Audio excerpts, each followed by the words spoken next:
Hello दोस्तों, अगर आपने अपना डीमैट अकाउंट ओपन कर लिया है तो उसके आगे अब हमें क्या करना है आज की वीडियो में हम देखेंगे।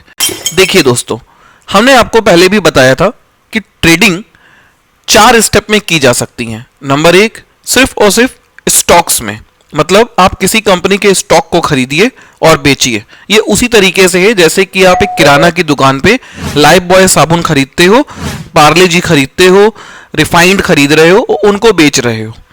लेकिन जब हम डीमैट अकाउंट की बात करते हैं तो वहां पे हम किसी कंपनी के, जैसे रिलायंस हो गया, इन्फोसिस है, टीसीएस है, एचडीएफसी है, इन सब कंपनियों के शेयर्स को खरीदते हैं, कुछ समय अपने पास रखते हैं, फिर हमको लगता है कि जब इसकी अच्छी वैल्यू हो गई है तो हम उसको बेच देते हैं।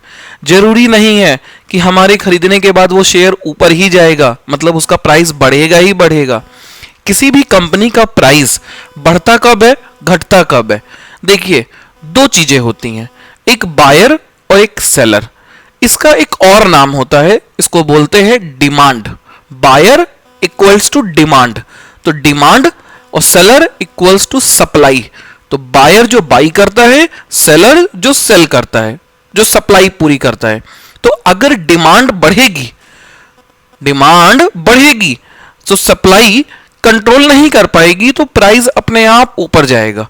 लेकिन अगर सप्लाई बढ़ गई है और डिमांड है ही नहीं तो प्राइस अपने आप क्या होगा, गिर जाएगा। आई बात समझ में? इस तरीके से शेयर मार्केट काम करना शुरू करता है। तो यहां पे सबसे बड़ी समस्या निकल के आती है कि सर, स्टॉक्स को पकड़ें कैसे? उसके लिए आपको किसी भी स्टॉक के चार्ट को देखना सीखना पड़ेगा। सबसे पहले आपको चार्ट देखना सीखना आना चाहिए। जब तक आप चार्ट देखना नहीं सीखेंगे तब तक आप सही स्टॉक नहीं सेलेक्ट कर पाएंगे। किसी दिन आप प्रॉफिट करेंगे, किसी दिन आप लॉस करेंगे। तो कंसिस्टेंसी बनाने के लिए आपको पहले तो स्टॉक्स कैसे पकड़ना है, चार्ट कैसे देखना है, उसको समझना और सीखना पड़ेगा। तो उसके लिए हम आपके लिए लेके आए हैं कैंडल स्टिक पैटर्न्स का कोर्स। इसमें हम कंप्लीट कोर्स आपको पढ़ाएंगे और ये इसका जो रेफरेंस रहेगा वो स्टीव नेल्सन की जो बुक है जापानीज कैंडलस्टिक, उसके बेसिस पे हम आपको पूरा डिटेल पढ़ाएंगे। चलिए शुरू करते हैं। अगर आप बिगिनर हैं तो सबसे पहले आपको कोई स्टॉक ढूंढने के लिए आप कहां जाएंगे? तो आपके पास एक साइट है जिसका नाम है मनी कंट्रोल। हमने मनी कंट्रोल ओपन करा और मनी कंट्रोल का कुछ इस तरह का इंटरफेस दिखाई देगा। इसमें आप क्लिक कीजिए तो आपके सामने एक पेज ओपन होगा। इस साइट पे आपको न्यूज, शेयर से रिलेटेड सारी डिटेल्स लगभग मिल जाएंगी। हाँ, थोड़ा सा ऐड भी देखने को मिलेगा, बट ठीक है, कोई बात नहीं। आप यहां पे जो आपके सबसे ऊपर दिखाई दे रहा है सर्च, उस सर्च पे जाइए। जैसे मान लीजिए जियो फाइनेंस का जो शेयर है इस समय काफी ट्रेंडिंग में चल रहा है, इसीलिए ट्रेंडिंग स्टॉक में जियो फाइनेंस लिख के आया है। ठीक, तो आपने जियो फाइनेंस पे क्लिक किया। जैसे ही आपने जियो फाइनेंस पे क्लिक किया, आपके सामने एक पेज ओपन हो गया है जिसमें आपको क्या क्या लिख के आ रहा है। पहला, जियो फाइनेंस सर्विसेज लिमिटेड, जो कि शेयर का नाम है। क्या प्राइस चल रही है उसकी? 353 आज का रेट है इसका। अगर आज आप इसको खरीदते हो तो आज आपको एक शेयर कितने का पड़ेगा? 353.30। नहीं, कुछ टैक्सेस भी लगते हैं, गवर्नमेंट सिक्योरिटीज टैक्स लगते हैं, ब्रोकर टैक्स लगेगा, ब्रोकर का कुछ कमीशन लगेगा। तो ओवरऑल ये शेयर आपको लगभग 54 रुपीज का पड़ेगा। ठीक, अगर इसका प्राइस बढ़ेगा तो आपको प्रॉफिट हो जाएगा। आगे बढ़ते हैं। ये कंपनी के बारे में थोड़ा डिटेल दिया गया है, ध्यान से देखिए। तो इसका ओपन कितने पे हुआ था, हाई कितना गया, ऑल टाइम हाई कितना है, ऑल टाइम लो कितना है, 52 वीक हाई, आज वॉल्यूम कितना आया, ये सब कुछ डिटेल में डिस्कस किया गया है। इसके नीचे बढ़ेंगे तो आपके सामने लिख के आ रहा है एडवांस चार्ट। बस यही आपके लिए मेन चीज है। चार्ट के अभी हम चार्ट को डिस्कस करेंगे, उससे पहले हम और देख लें कि इसमें और क्या क्या लिख के आता है। तो और आगे जाएंगे आप तो इसमें आपको देखने को मिल सकता है, नीचे आइए, स्लाइड करते करते करते करते आपको इस स्टॉक्स के ये देखिए शेयर होल्डिंग पैटर्न्स भी दिखाई दे रही हैं कि 47.12% प्रमोटर्स हैं इसके अंदर, 19.83 एफआईआईज है, 13.16 डीआईआईज है, 19 पॉइंट कितना 89 पब्लिक है, पब्लिक मतलब हम लोग रिटेल इन्वेस्टर्स है। और ऊपर देखेंगे तो और उसमें क्या मिल रहा है, इनकम स्टेटमेंट भी आप इसके अंदर देख सकते हैं। इनकम स्टेटमेंट में आप हाफ ईयरली भी देख सकते हैं, 9 मंथ की भी देख सकते हैं, एनुअल भी देख सकते हैं। क्लियर हो गया। तो यहां पे आप इस कंपनी के फाइनेंशियल्स को भी देख सकते हैं।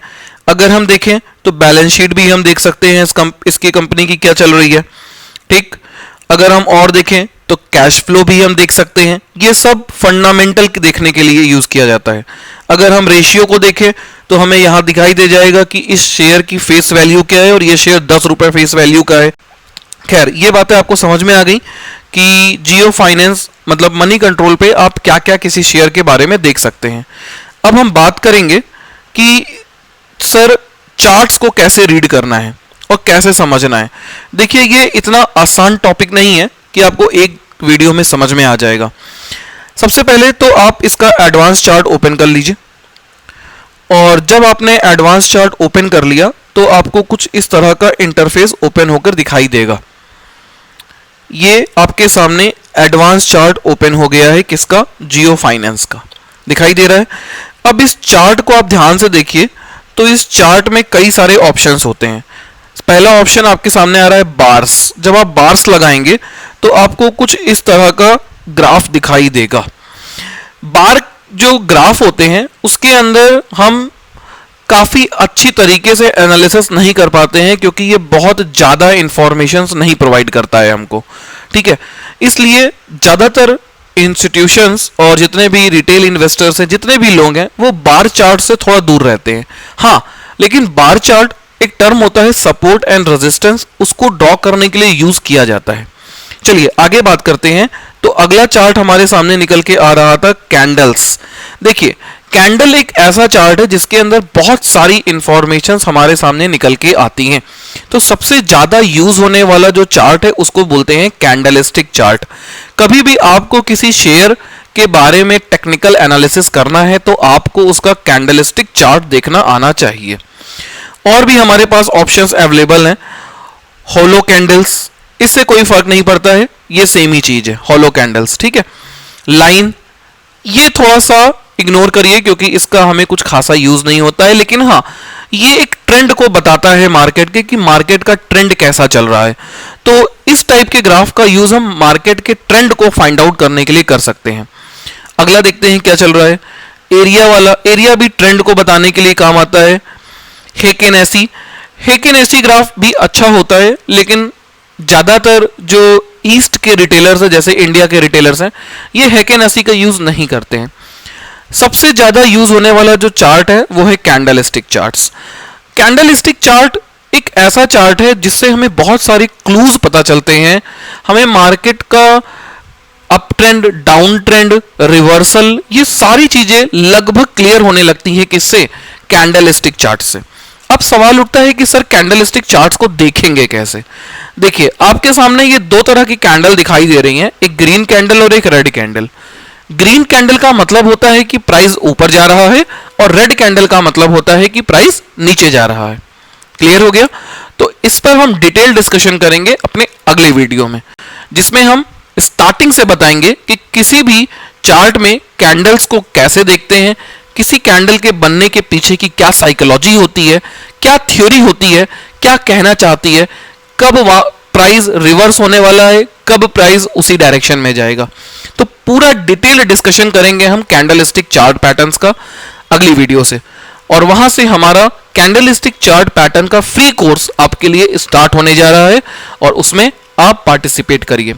अगर आपको ये वीडियो अच्छी लगी हो तो please like video and subscribe my channel. Thank you so much.